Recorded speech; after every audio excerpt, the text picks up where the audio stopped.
Hi viewers, so today I'm going to show you the little DIY vanity table that we created for the girls. I had, yes, you want to brush your hair?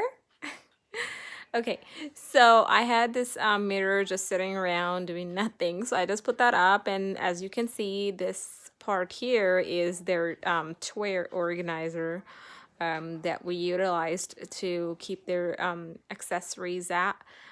We weren't really using it much, so I just put that down as the little tray or table for them to put their stuff on. We just purchased some things from store for hair and stuff, and then there it goes. Just decorate it according to what you like. This is our likes as of now for the girls, and it's been working great. Do let me know if there's anything you would like me to show you other than these. These are some of the ideas that I came up with. Hope you enjoyed the video. Have a good day.